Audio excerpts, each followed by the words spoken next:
We live. What's going on, everybody? This is Marcus. You can call me Mark. And I am the host of the No Hesi HoopCast. And I'm here with my boys. We got Black Moses and we got Lee in the building. We're talking sports. You know what we love to do. We're talking hoop specifically. So, fellas, how are you doing, Black? What's going on with you, man?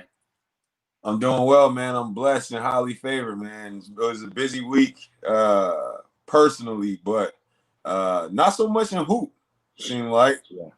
Yeah, it's definitely been a slow week hoop-wise, but big on the holiday tip. Lee, how you doing, bro? I'm doing well, man. I'm blessed as well. You know what I mean? I'm glad the little holiday season that they have is kind of over, and I'm ready to get this hoop talking. You know what I'm saying? So absolutely, let's get it. Absolutely. So, fellas, we can't really touch on hoop without talking about something that happened in the news recently with one of the league's former players, Nate Robinson, or Knight Robinson, because he went to sleep, y'all. You know what I'm saying? So let's talk about it, y'all. What did y'all think about the Nate Robinson fight, the boxing match? What's y'all's take, man? I'll let y'all just jump in. Y'all just have a free for all. Yo, you want to go first, Black? Man, it's up to you, man. Look, man, I just pulled up Nate Robinson's career stats, and it shows him and Jake Paul. I mean, I want to see his basketball stats, right, man. Right. So it seems like this is what he's going to be remembered for. It seems like, right? It seems like this is like what the narrative is going to be on Nate Rob. You know, pretty much till something else that he does. You know what I mean? Like kind of, interrupts it, man. I mean, I don't think he should have taken the fight. I don't think it was worth it. You know, Jake Paul's bigger, stronger. I mean, more experience. You know what I mean? Hey, Skip said, "Hate Robinson." Yo, man, I hated seeing Nate go out like that, man. Yeah. I hated seeing Nate on the floor, face down. I knew it was over once he was touching the back of his head with his glove after the first knockdown. He was just like, ref was like, "Are you okay?" He was just touching the back of his head, but he had a glove on, you know what I mean? So he couldn't even feel nothing, but he was still touching it. I was just like, man, it's a problem. So I didn't like to see it, but I'll tell you this, man. I hope that we're able to move past this fast, because the last thing, I don't want to see us tearing down another brother. You know what I mean? Like, just laying into him. You know what I'm saying? All the memes and all the comments, and I mean, I get it. It's very polarizing thing. He asked for it. All right. I'll give him credit. I'll give him credit, because not everybody would be willing to jump into the ring and fight anybody. It doesn't matter who it is on the other side of that ring. But I will say this: it's bad. Look, it's bad when they put the little Simba gif when Mufasa died, and Simba standing right next to him, talking about "Get up, yeah, right, come on." That was Nate Robinson on Saturday night. There's a couple folds to it, right? First and foremost, he lost to Jake Paul, right? Now, for those of you who's been training a lot, though, who's been training a lot, he has, but Jake Paul, some may or may not know, is of YouTube fame and Vine fame. But he's also a douchebag. Let's be honest about it, right? And so, we hate to see cats like that win, right? That's number one. Number two, Nate Robinson, the way he lost, just doesn't look good for his legacy, I guess you could say. Right. But on top of all of that being said, man, this is his legacy now. Right. He's gonna be a meme for the rest of his life until he either gets back into the ring with Jake Paul, or until he just embraces it. Until he just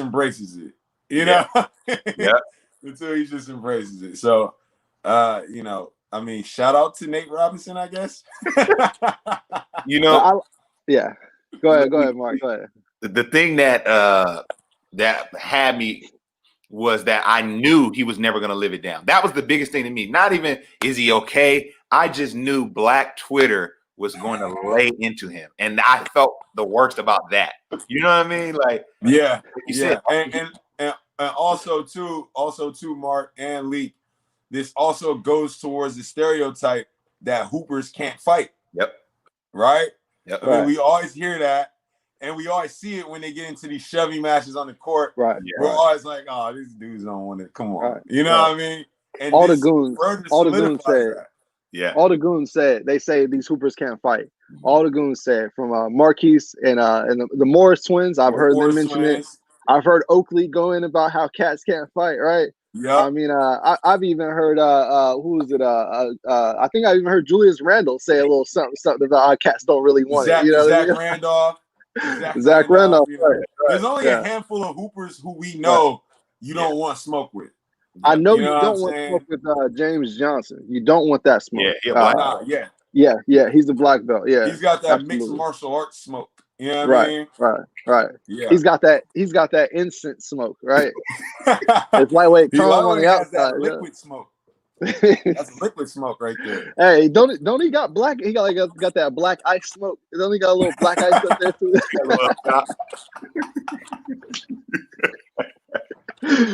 But yeah, man. So I hate to see it. I hate to see it. Right. Shout out to Skip. You know, but at the same time, you know, like, you know, hey, Nate is our brother, man. You know what I'm saying? And you know, at some point, you know what I mean, we all do gotta, hey, everybody, if you fighting, you know, you might get knocked out. You know, that's the way it goes. Hey, protect yourself at all times. Yeah. I think like what I'm not gonna do though is I'm not gonna praise Jake Paul for doing this. I mean, he was a bigger guy. He's had more training in this field. Right.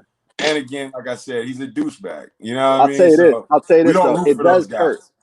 I agree. And it does hurt. Like, it does hurt to lose to that kind of person. You know what I mean? I seen Jake Paul troll Floyd Mayweather. Mm-hmm. Yo, it was crazy. Yo, I mean, like, his troll game is on a very disrespectful level. So yeah, he said he'd knock out Conor McGregor after this. Right, so that's the type of like this is the type of guy we're dealing with here. Right, you know what I mean? So so you know, usually those guys get what's coming to them. It just hurts that it wasn't that Nate got what's coming to him first. You know what I mean? But right. Where's up, Nate, man? But fellas, let's move on to our next topic. We want to make sure we have ample time. Hey, clout kills. I'll say that last. Clout kills. Clout kills.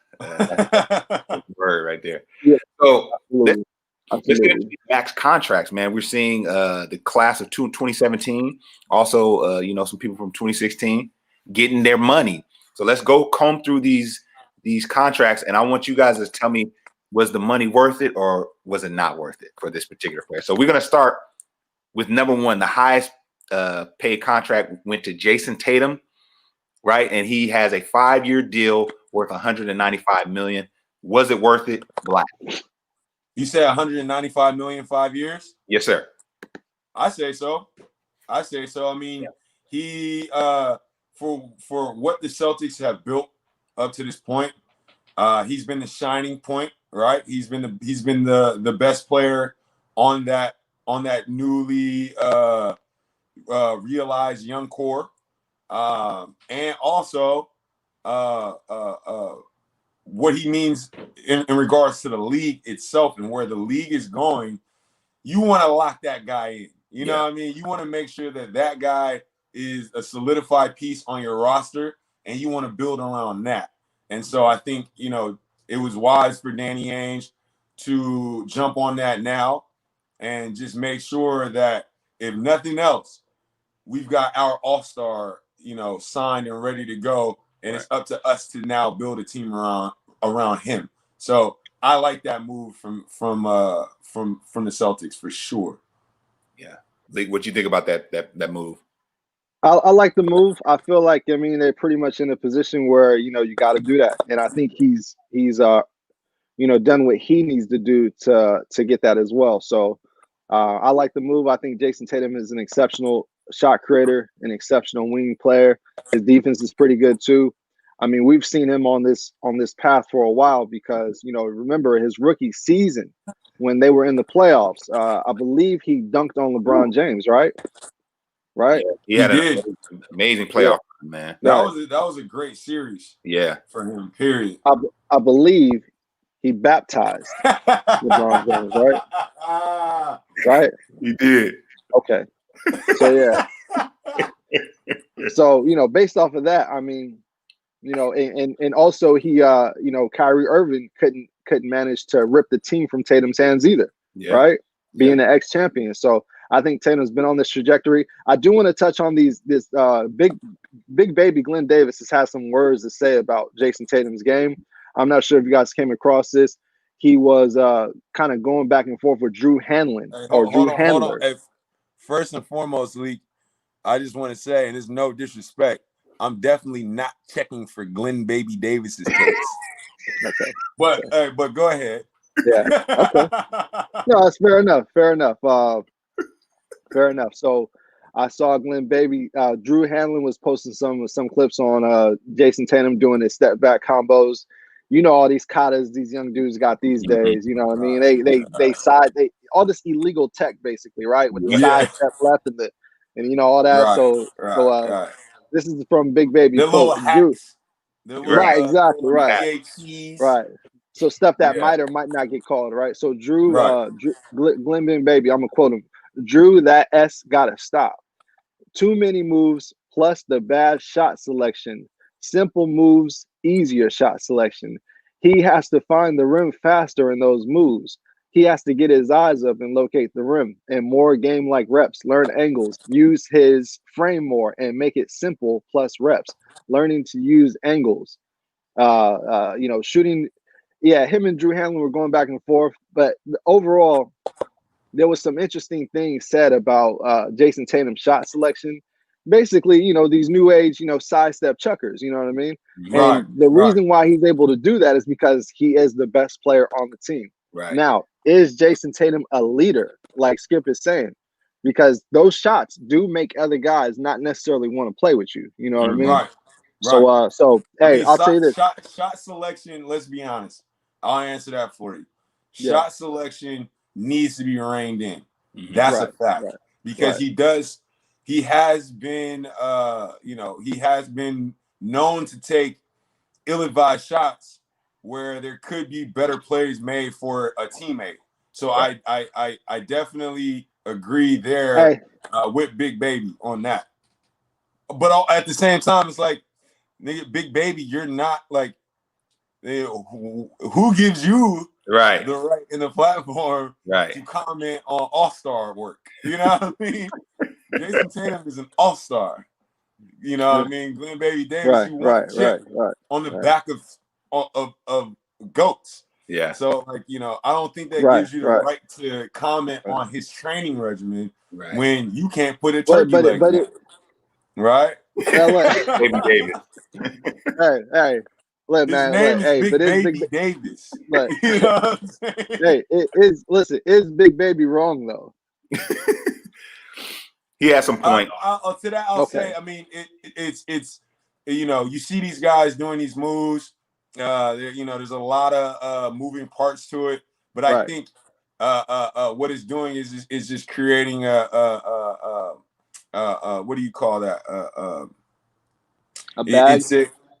Well, yeah, I mean, it's like it's involuntary movements at that point, right? So when you're on the floor, you can pull a shot that may seem ill-advised, but I mean, that's how Kobe was knocking down all those ill-advised shots. He practiced those shots. Right. So I don't hate on these guys for wanting to get these moves down that could potentially help them, make more difficult shots. Is it necessary though? We'll see. But I think Jason Tatum can be a leader. I mean, there's different types of leaders. There's the vocal leader, and then there's a guy that basically leads by actions, i.e. a Kawhi Leonard. So, and how did that work out? Right.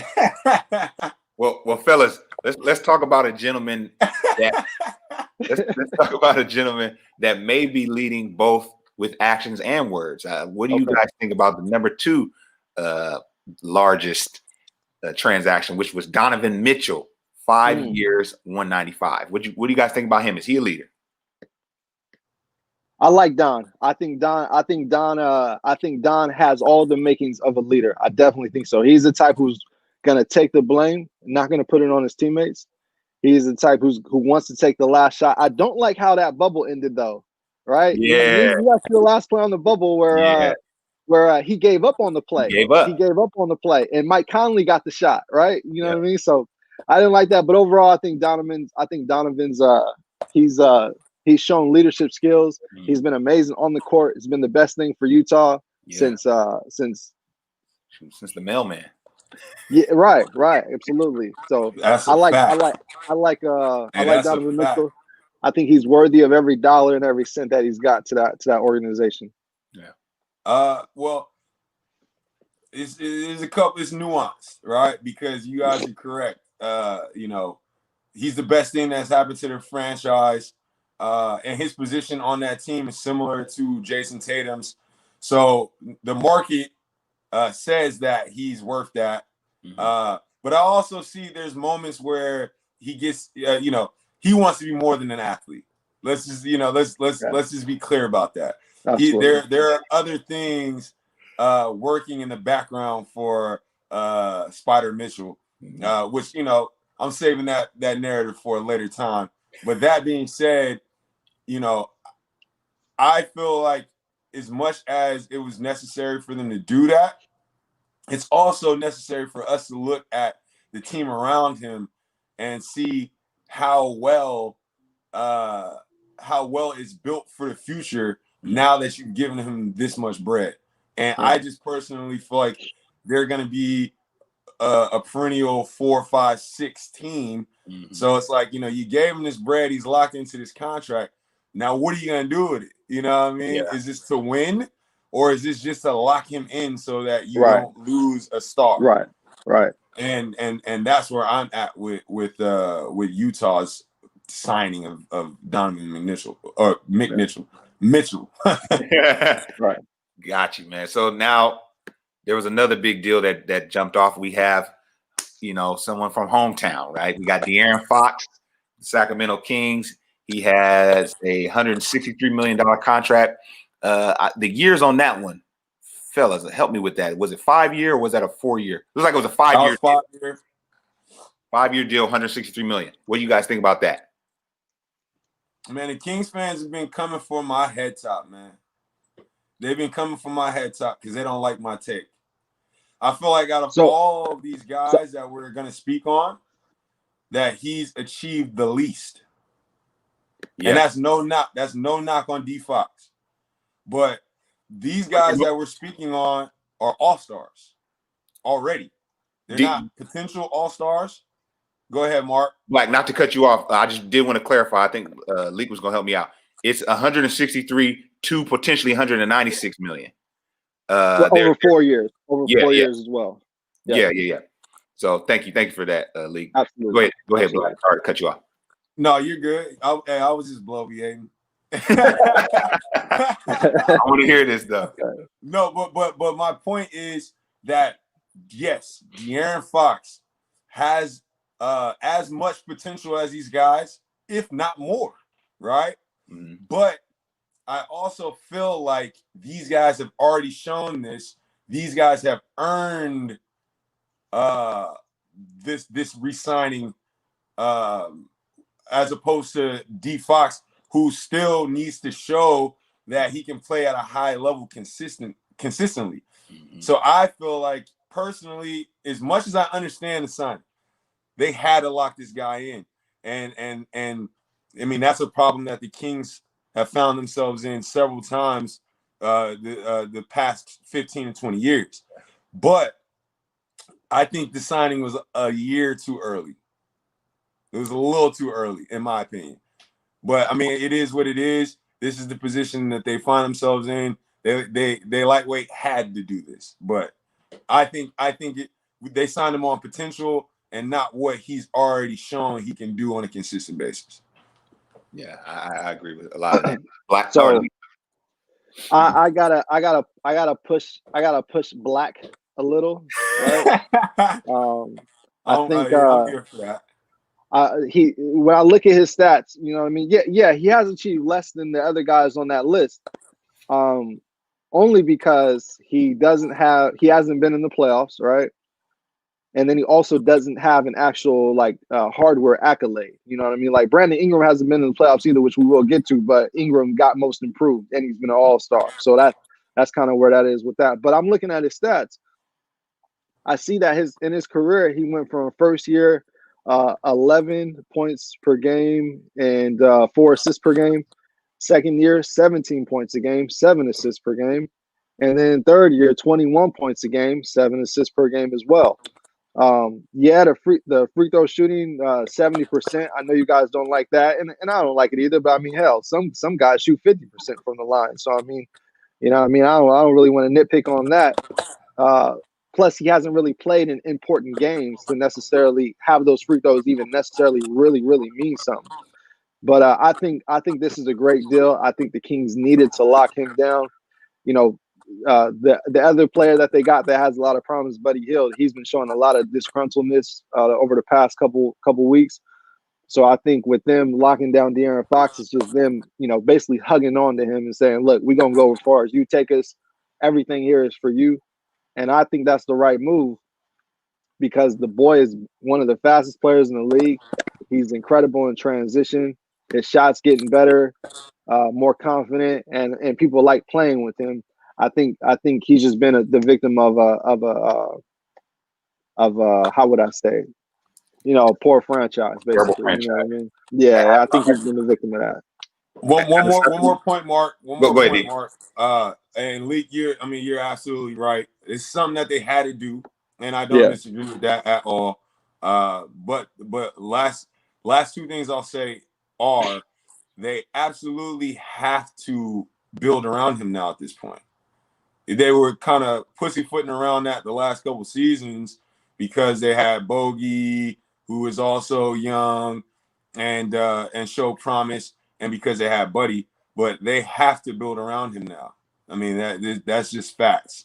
And then also, I hate to put this energy in the air, but you know, I mean, the last time the Kings re-signed somebody that was, you know, pretty much their centerpiece was DeMarcus Cousins. And we saw what happened with that. They ended up trading them, and the pieces they got back weren't necessarily super substantial for the type of player he was. And, you know, we've seen the effects of that this year with Buddy Hield not even really wanting to be a part of the team anymore. So I think as much as you have to sign these guys to lock them in, you also still got to look at the past and see how something like this could go if the player doesn't live up to the potential you signed him for. Right. That's all I'll say on that. Yeah. For me, fellas, as a Sacramento native, I am utterly disgusted at the team. Disgusted. And I like to really bite my tongue. I bite my tongue a lot because I know we got a lot of Kings fans, but disgusted with the transactions. And I think any move they do is obviously going to be the wrong one. So wow. I'm not big on this. It's what they had to do.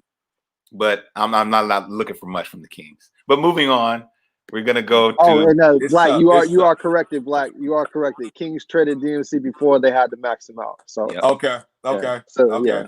All right. Okay. So I stand corrected. Shout out to Skip. Yeah. All right. So fellas, let's talk about really quickly here. Bam Adebayo got a $163 million contract. He signed extension with Miami Heat, and I believe that was a 5-year extension as well.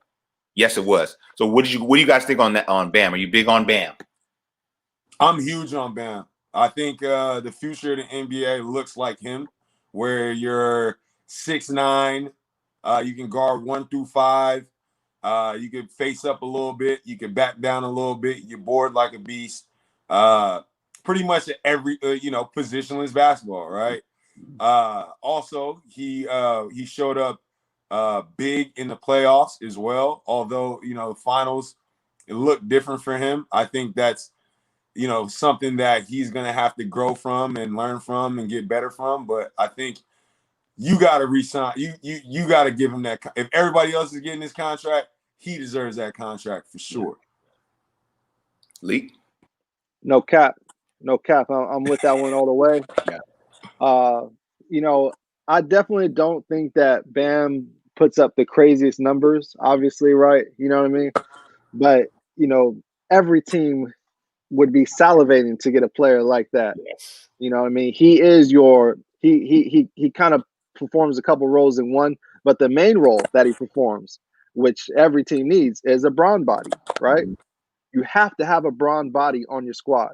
Yeah. You've got to have somebody with the physical tools and attributes to be able to bump and grind with LeBron James. Yeah. You know what I mean? If you don't have that, you can basically write it off and stay home for the season and wear your jerseys with casual tennis shoes, right?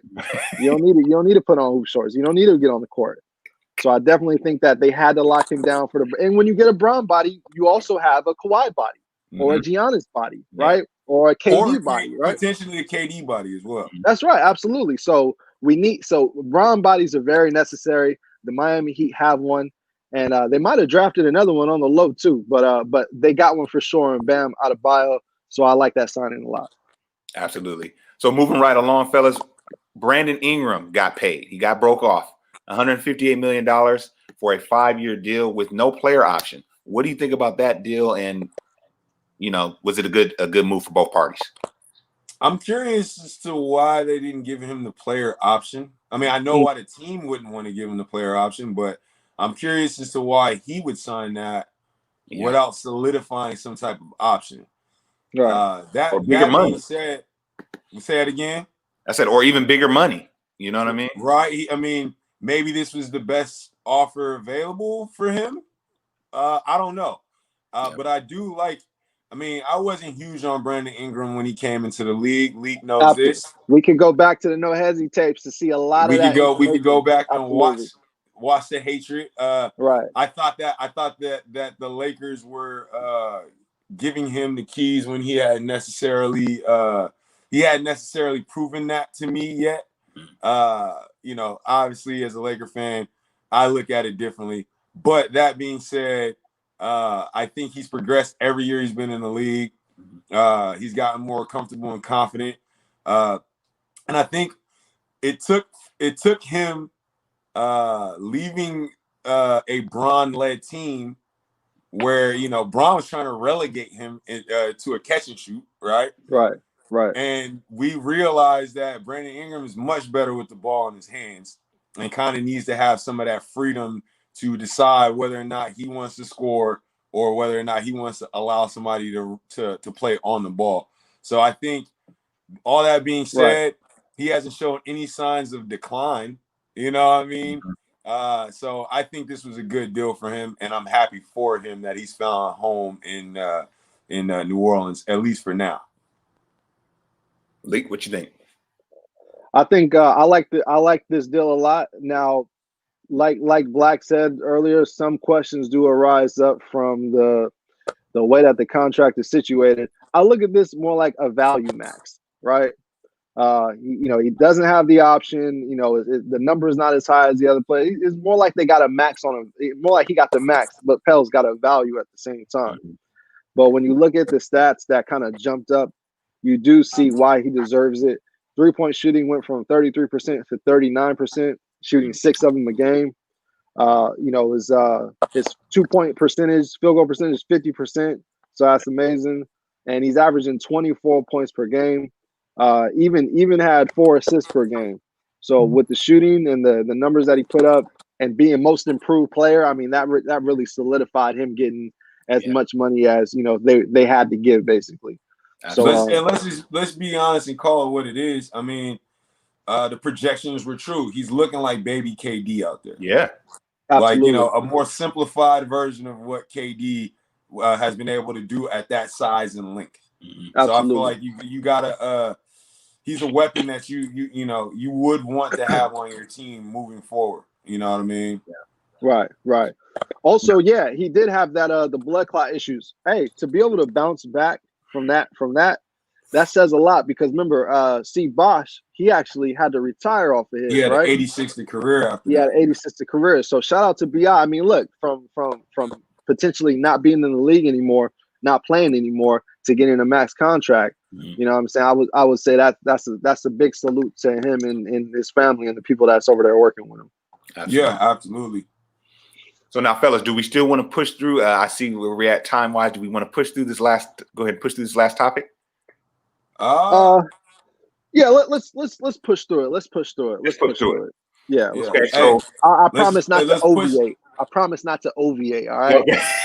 I might bloviate, but I won't say let's obviate. push through unless the No Hesi community pushes back. You know what I mean? Right. Right. Absolutely. All right, let's give the people what they want, man. Let's talk about the outside looking in. So right now, I want you guys to give. We're going to give our teams that aren't projected not to make the playoffs. There may be some shockers there. There may be some obvious picks there. But let's kind of go through some of those. We're going to start. Let's just do one at a time. We'll start with Black. You'll tell the team that you have on the outside looking in of the playoffs for this upcoming season. Then Malik, and then I'll kind of tell mine and spin it back around. Which conference are we starting with, Mark? Conference? Let's start in the West. Let's start in the Western. Let's start in the Eastern Conference. Let's start in the Eastern. Okay. All right. So off rip, I think I'm gonna go with one of the easier ones. Chicago. Okay. Yeah. I got Cleveland. Of course, not making it. Of course. I actually have both of those, but I'm gonna go with. I have Indiana on the outside looking in, fellas. I do as well. Now, okay. My apologies because we should be closer to that line. So I am gonna say this. I do have the Orlando Magic not making the playoffs. They made it the last 2 seasons. I got them out of it. The addition of Cole Anthony is gonna put it like this. There's gonna be some ill-advised jump shots taken that are gonna put them in a position where they won't be in the AFC possibly. Yeah, I think that's good. Okay, Lee. I do have Orlando making it. I would ask you who's taking Orlando's spot. Okay. I got Charlotte taking Orlando's spot. I think LaMelo Ball will invigorate the franchise and LeVar. Hey, the No Hesi community, they already think we give too much love to the Ball family. Are you prepared? Are you prepared to jump on that sword? Listen, man, how could you not appreciate a father raising up his sons to become NBA players and promoting independence? You know, I don't get the Ball hate. I really don't. Listen, I don't understand the Ball hate. All right, I see a lot of it, but I mean, listen, I sometimes am guilty of giving a little too much, too much Ball love. Well, how can I? I'm not guilty of that. I do prop up Alonzo a bit too much, but I'm starting to pull back on that. So, but as far as the Ball family, you know what I mean? Like, I think it's safe to say if you ain't rocking with him, that say a lot about you. All right. Yeah. You know what I mean? Mark, I'd like to push I'd also like to push a line. Yes, sir. On the East, and talking to a couple homies this week, I got a little pushback for this as well. I'd like to see what you guys think.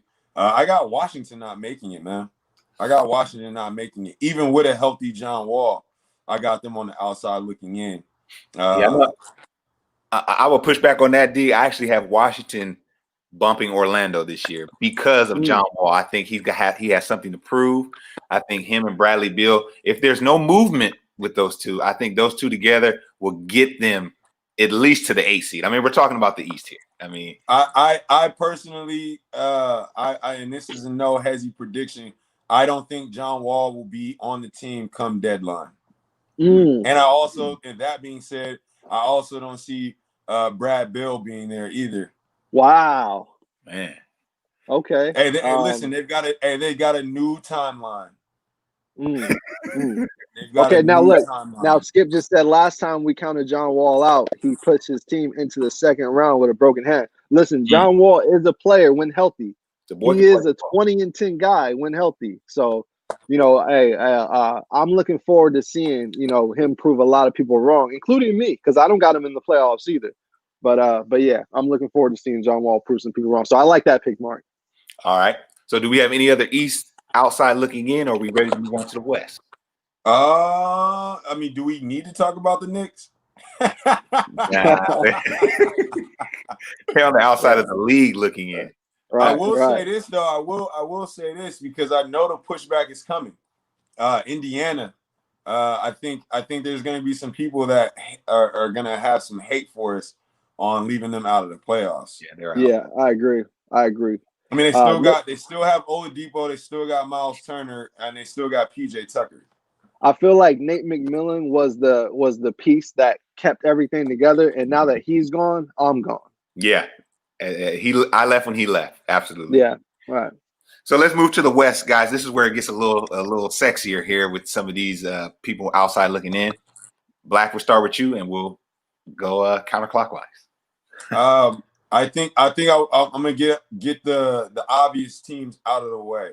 I think OKC is not gonna make the playoffs. Mm-hmm.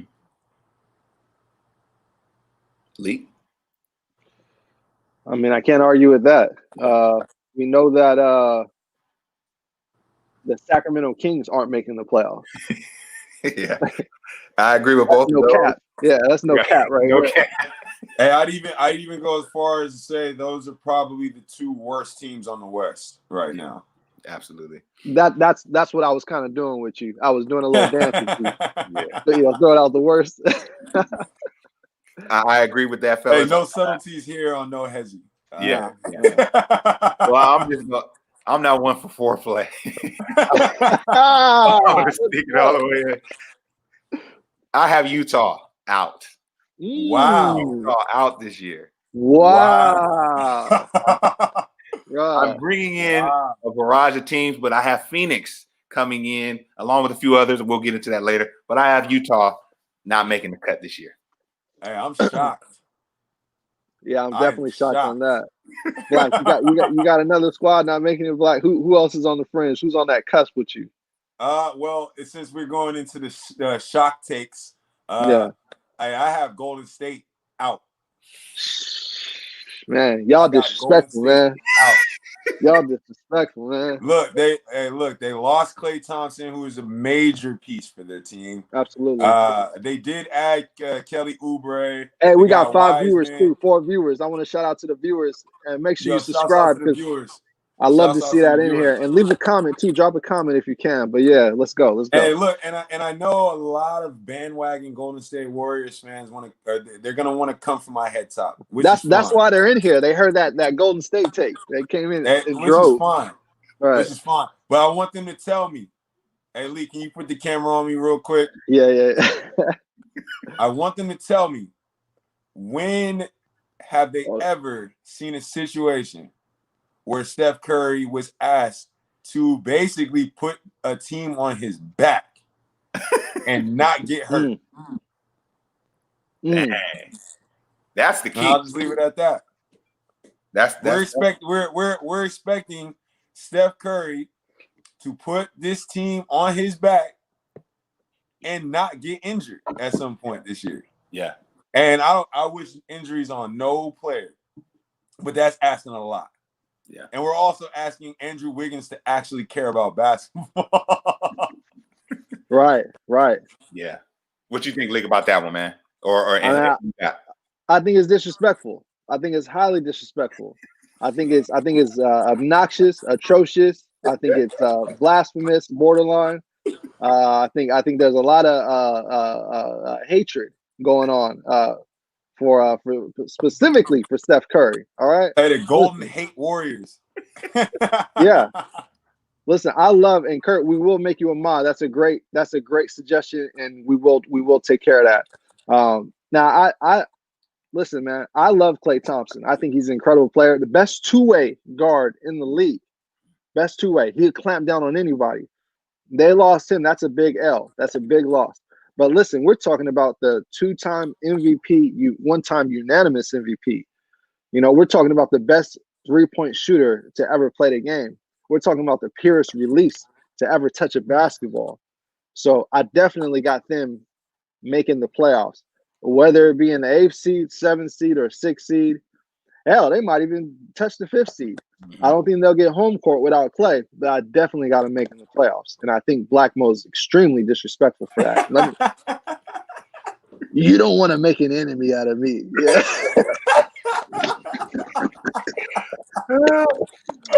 Yeah, man. I mean, I definitely have Golden State in there, and that them, Phoenix. I also have Memphis in there. So those are some of the teams that I had pushing out Utah. Yeah. So I definitely got Golden State in the potential 6 seed. You know, as high as 6. So right. Another team I have on the outside. Go ahead, dude. Hey, man. Hey, look, I'll say this, man. Hey, all this Steph love, you know. All this Steph love got to stop at some point, man. But hey, that's another episode, man. All right, what do you guys think about the New Orleans Pelicans? I have them on the outside. How do you feel about that? I have them outside as well. Barely. It was tough. I actually had them in until I realized I didn't have the Mavericks in like an idiot, and I had to slide them out. Right. But I think they've got a lot of pieces that are ready to take the next step, and I would love to see them in the playoffs. Yeah, I just think the West is so tough. I also got Phoenix in there as well, so I had to push them out, unfortunately. Yeah. Lee? I definitely got New Orleans on the outside of the playoffs. I like the addition of Steven Adams. I like Brandon Ingram getting his value max. I like hopefully Zion's in shape. But to me, it all comes down to, you know, Lonzo Ball. Like, he's either gonna be a number 2 pick status and play up to that level, or he's not. And I don't think he is. I think Bledsoe's gonna kind of come in and take over that role possibly. And then I think Bledsoe, because he was on a playoff team prior where he had to neuter himself, I definitely think he's going to be more aggressive offensively with his shots coming into this season, which will take away from Brandon Ingram, will take away from Zion Williamson. So I don't think the Pels are going to make it. I got them on the outside. The West is just too deep. Yeah. So, fellas, in the interest of time, let's go to the Black big joker here. Black, I'm going to have you give me your big shocker for the West, and Leak, I'm going to have you do the same. I digress to you two. You talking about shocker as far as who's not going to make the offense? Who's not making it in, if there's any left. Yeah, I think it's not necessarily a shocker, but I think it definitely is a shot to the legacy. I have San Antonio not making the playoffs. And their rosters is honestly not bad. You know, they got DeMar for another season.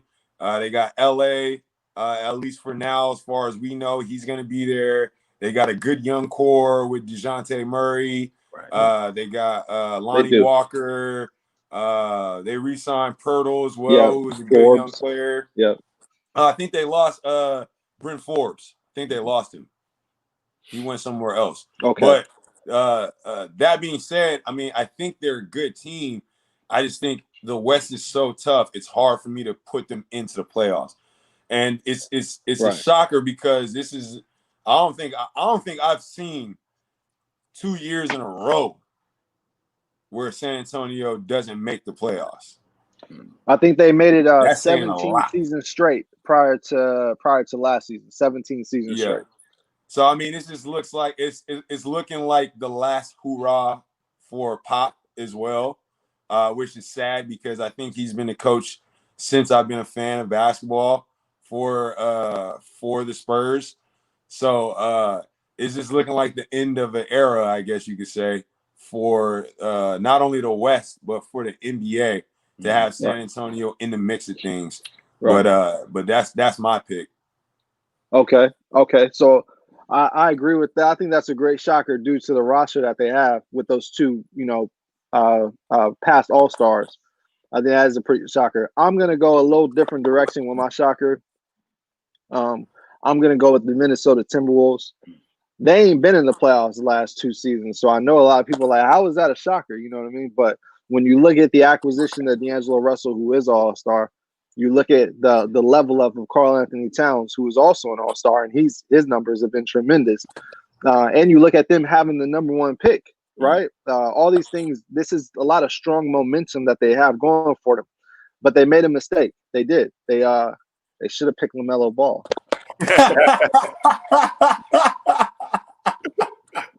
So I got them missing the playoffs. That was their chance, and they blew it. They went with Anthony Edwards, who is a good player. I like Anthony Edwards. I think he'll be a great NBA player. Are you saying that they would have made the playoffs with LaMelo Ball?